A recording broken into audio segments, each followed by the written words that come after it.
Kembali bersama kami di Gocek bareng Bro Marco. Kalau Bro Marco sudah hadir pasti akan membawa sesuatu yang menarik gitu ya. Malam-malam gini menghibur juga Betul, gitu ya. kita coba menghibur dengan ya beberapa Dongeng malam hari ini. Ada dongeng di sini, Iya, dongeng Bodo sebelum Glimt. tidur nih ya. Iya. Ini dongeng Bodo Glimt yang baru pertama kali masuk Liga Champions and Lolos then ke langsung lolos ke babak 16 besar. Dan mengalahkan tim raksasa. Inter Milan. Betul sekali. Wow. Jadi ada cerita apa ini Marco? Iya, kita main ke Liga Champions dulu. Sebelumnya kita main di liga-liga lokal dan timnas, kita main ke Liga Champions di mana ada beberapa yang menarik sebenarnya dari 16 besar Liga Champions. Kemarin kan sudah berakhir playoff Liga betul. Champions. Nah, salah satu yang paling menarik sebenarnya adalah Atalanta.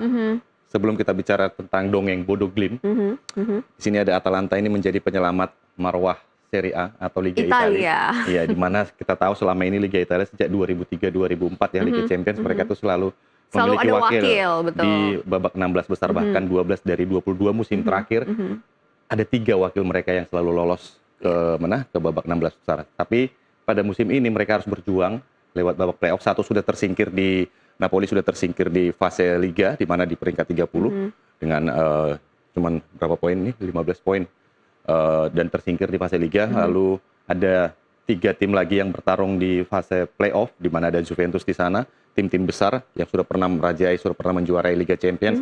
Namun Atalanta lah yang berhasil menyelamatkan muka Italia. Di mana kita tahu Inter Milan akhirnya tersingkir setelah kalah dari Bodo Glimt dengan agregat 2-5. Setelah kemarin di Bodo Glimt mereka kalah 1-3, lalu kalah lagi 1-2 di San Siro atau Giuseppe Meazza. Artinya pukulan yang cukup pahit sebenarnya bagi para pendukung Inter Milan di mana mereka harus melihat tim kesayangannya kalah dari tim dari kota kecil, boleh dikatakan di depan mata mereka tersingkir dari Liga Champions. Begitu juga dengan Juventus. Juventus juga walaupun akhirnya mereka kemarin menang sebenarnya, namun mereka akhirnya tersingkir juga dari Liga Champions dan disingkirkan oleh tim asal Turki, Galatasaray dengan skor agregat yang cukup besar juga. Maksudnya 3-2 kemarin mereka kalah menang dan mereka akhirnya kalah dengan dari Galatasaray karena di babak sebelumnya mereka kalah dengan skor 2-5. Nah, kalau kita lihat di sini juga Atalanta akhirnya menjadi penyelamat walaupun di mana di klasemen Liga Italia Atalanta ada di posisi ke-6 kalau nggak salah ya. Sementara Inter Milan ada di posisi pertama dan Liga Italia hanya berharap kepada Atalanta untuk bisa melaju ke babak berikutnya atau menjadi wakil di Liga Champions di babak 16 besar. Oke, Marco berbicara mengenai Italia yang selalu punya wakil bahkan hingga 16 besar begitu ya. Apa yang menjadi penyebab utamanya nih kira-kira Marco? Iya, kalau penyebab utamanya kalau kemarin di beberapa berita atau media dari Italia mengatakan bahwa permasalahan dana atau finansial Liga-Liga Italia, tim-tim Italia ini menjadi permasalahan yang krusial bagi mereka dalam 1 dekade terakhir. Kurangnya investor? Iya, investor asing lebih dulu masuk ke Inggris, Spanyol dan Jerman, sementara Italia baru beberapa dan bukan investor kakap boleh dikatakan dan tidak datang dengan visi bisnis yang baik. Jadi akhirnya mereka itu bermasalah dengan dana dan mereka tidak bisa berbuat banyak di bursa transfer. Mereka tidak bisa akhirnya karena mereka tidak memiliki pemain-pemain yang hebat yang bisa dibeli di bursa transfer, mereka daya saingnya juga berkurang. Ini terlihat dari ketika Cristiano Ronaldo terakhir kali bermain di Juventus pindah balik lagi ke MU, hampir tidak ada boleh dikatakan bintang yang ada di Liga Italia. Sementara Liga Italia juga tidak memiliki atau menghasilkan bintang-bintang baru seperti kalau kita tahu dulu banyak bintang di Italia, ada Pirlo, ada Inzaghi, ada pokoknya banyak sekali bintang-bintang di sana dan pemain bintang juga banyak main di sana. Terakhir ada Ronaldo, Beckham juga pernah main di sana juga dan untuk saat ini boleh dikatakan hampir tidak ada. Ada Luka Modric tapi usianya sudah hampir pensiun begitu ya. Seperti itu. Jadi sepertinya yang disampaikan Marco tadi bahwa investor lebih banyak ke Inggris, ke Jerman juga bisa dilihat dari tim-tim yang lolos secara langsung ke babak 16 besar didominasi oleh tim-tim Inggris ya. Dan Spanyol, City, kemudian Liverpool ada Chelsea juga, Newcastle juga ya. Jadi memang terlihat juga dari itu sebagai indikatornya Marco. Betul sekali. Jadi permasalahan dana dalam sepak bola modern ini memang tidak bisa dipandang sebelah mata lagi. Maksudnya memang sangat berpengaruh lah masalah dana ini. Nggak bisa lagi cuma sekedar modal loyalitas atau semangat atau dan idealisme seperti itu, benar sekali. Jadi ini sudah dirasakan oleh tim-tim Italia dan kita berharap tentunya Italia bisa berkembang atau lebih baik lagi di musim-musim berikutnya. Dan untuk saat ini kita berharap dengan Atalanta. Apalagi yang menarik Marco? Nah, setelah kita berbicara Liga Italia, kita tentu harus membicarakan bagaimana Bodo Glimt. Ini adalah dongeng atau ada yang mengatakan Cinderella, ada yang mengatakan penghancur raksasa, betul sekali. Dan kalau kita lihat memang Bodo Glimt di musim ini bermain di Liga Champions dan langsung masuk ke lolos ke babak 16 besar. Sebenarnya mereka tidak meraih itu dengan gampang karena di 7 pertandingan pertama mereka ini sebenarnya tidak pernah menang gitu. Hanya seri dan kalah. Kemenangan pertama mereka adalah hanya saja ya kemenangan pertama mereka diraih saat berhadapan dengan Manchester City. City dibantai oleh Bodo Glimt. Lalu setelah itu juga mereka menang lawan Atletico 1-2 kalau nggak salah. Lalu mereka menghancurkan Inter Milan. Jadi ada 3 tim yang dihancurkan oleh Bodo Glimt secara berturut-turut. Mereka meraih 4 kemenangan beruntun. Dan yang menarik adalah kalau dilihat dari jumlah atau populasi penduduk Bodo atau daerah klub ini berasal dari utara Norwegia. Nah, jumlah populasi mereka itu bahkan nggak sebanyak kapasitas stadion tim-tim yang dikalahkan sama mereka gitu loh. Kapasitas stadionnya hanya 8.000 ya kalau nggak salah Marco. 8.000 untuk di sana ya. Itu 8.000. Nah, kalau dia main ke Atletico umpamanya, itu jumlah kapasitasnya itu hampir 75.000 gitu. Nah, ke Inter juga sekitar situlah 70.000, City juga ya hampir rata-rata seperti itulah. Jadi kalau semua penduduknya dibawa ke stadion itu masih satu stadion gitu untuk di Eropa gitu loh. Tapi mereka bisa berhasil masuk hingga ke babak 16 besar. Dan kalau kita lihat memang ini bukan tim yang cukup lama 1916 jadi udah cukup lama lah ya berdiri. Dan kalau kita lihat prestasi mereka juga di liga cukup baik sebenarnya. Mereka 4 kali juara dan kalau kita tahu bahwa saat ini liganya belum jalan, Mai.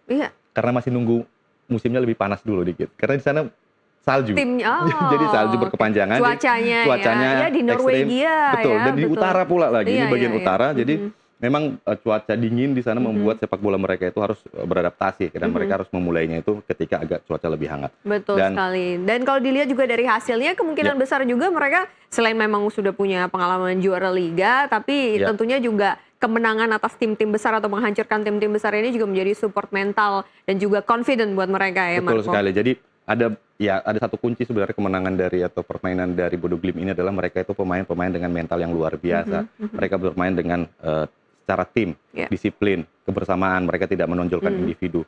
Di sana ada nama Jens Peter Haug yang menjadi top skorernya di Liga Champions 6 gol dan menjadi pencetak gol terbanyak untuk Norwegia.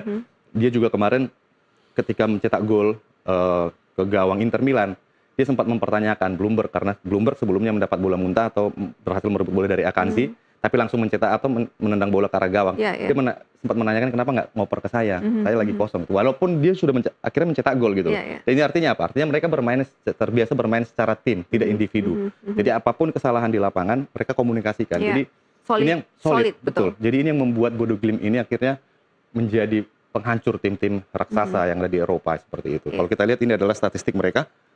4 kali menang, 3 kali imbang, dan 3 kali kalah. Dan 4 kali menang ini adalah 2 diantaranya melawan Inter Milan. Jadi, apakah dongeng Bodo Glimt ini akan berlanjut ke babak berikutnya? Kita harus melihat di slide ketiga, bracketnya seperti Mungkin apa. Satu pertanyaan dulu, Marco, mengenai kiprah sang pelatih. Ya, ini pelatih yang cukup lama, sudah 2018 kalau nggak salah ya. Dia sudah menangani Bodo Glimt.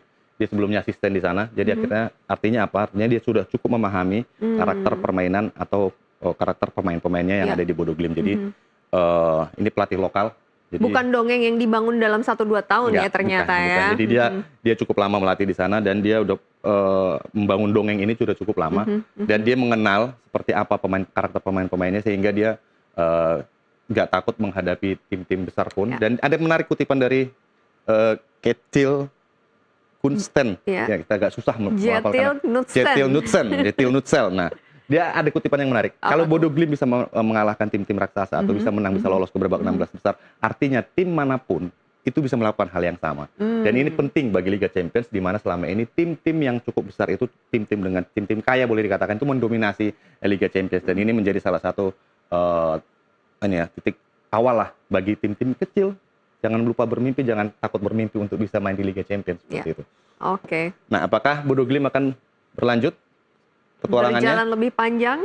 Ya, masih panjang perjalanannya karena kalau kita lihat Bodo Glimt ada di posisi ini karena besok akan ada undian untuk menentukan siapa lawan-lawannya nanti di babak 16 besar. Akan dilakukan kalau nggak salah pukul 6 sore waktu Indonesia Barat. Dan kalau kita lihat di sini ada City dan juga Sporting CP ya, Sporting Lisbon ya. Dan ini salah satu akan menjadi lawan Bodo Glimt, apakah dia akan berhadapan dengan City. Kalau dia berhadapan dengan City berarti mereka sudah berhadapan di fase grup sebelumnya. Ini akan menjadi tantangan berat tentunya karena bermain di fase gugur.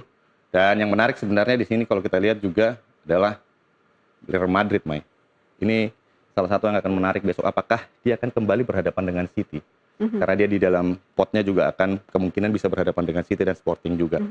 Apabila dia berhadapan dengan City, artinya mereka hat-trick nih. Dalam 3 musim terakhir bertemu di fase gugur. Sebelumnya mereka 2003-2024 mereka bertemu di babak perempat final, lalu di babak playoff pada musim lalu, dan seluruhnya dimenangkan oleh Madrid. Dan kita akan menantikan apakah Madrid akan bertemu City untuk ketiga kalinya atau secara 3 musim secara berturut-turut. Oke. Ada tim lagi yang menarik lainnya, Marco? Mungkin Mai bisa komentarin ini? Sebagai salah satu fans. Deg-degan sebenarnya ya Marco ya, karena Liverpool melihat ya. sebenarnya nggak nyangka juga sampai bisa lolos ke 16 besar. Oh, nggak nyangka. Karena Baik. performa Liverpool itu Oke. memang lagi Jujur ya, jujur ya. itu Supporter sebagai fans Liverpool itu harus jujur ya. harus Oke. realistis, jangan Baik, baik. jangan bilang fans Liverpool itu terlalu banyak bermimpi Betul ya. Menang dikit euforia, menang dikit Oh, euforia. itu merek beda satu ya. lagi, itu Merek merek satu satu lagi ya. Nah, kalau Liverpool ini realistis ya. Dan ini Realistis. deg-degan sampai bisa 16 besar, tapi apakah bisa lolos sampai ke babak perempat Ya final? harapannya of course lah, lolos lah harapannya. Sebagai supporter harapannya Iya, lolos. Apakah akan tentunya. lolos tentu kita tunggu. Siapa akan menjadi lawan Liverpool nantinya? Apakah Atletico menjadi lawan Liverpool atau mungkin Galatasaray? Bisa jadi karena masih ada dalam potnya juga. Kalau bertemu Galatasaray mungkin akan lebih ringan ya dibanding ketemu Atletico seperti itu, Mai. Oke. Kita tunggu aja besok. Menarik juga ya Marco ya, tapi kalau menurut Marco siapa nih yang bakal juara Marco? Melihat era sepak bola modern saat ini ya, dan juga dengan tim-tim besar yang tidak masuk tentunya di 16 Iya, besar. kalau kita lihat sebenarnya di sini ada Paris Saint-Germain ya sebagai juara bertahan. Iya, Tapi iya. perjalanan Paris Saint-Germain juga tidak terlalu mulus. Mereka juga hanya Akhirnya bermain 2-2 playoff lawan juga Monaco. ya. Playoff juga. Dan kalau kita lihat yang City sebenarnya mungkin Punya chance yang punya besar. chance besar juga. Dan tentu saja jangan lupa pendukung Arsenal juga sekarang lagi Oh iya, berharap-harap cemas karena mereka ada di pastinya. puncak klasemen di fase League ya. Iya. Jadi mereka berharap ini bisa menjadi eranya Arsenal untuk bisa meraih Liga Champions, dan kemungkinan untuk menjuarai Liga Champions juga terbuka lebar untuk Iya. Arsenal sebenarnya.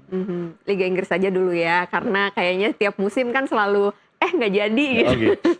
Jadi Liga Inggris dulu. Punten. Jadi mana dulu nih? Liga Champions dulu apa Liga Inggris dulu nih?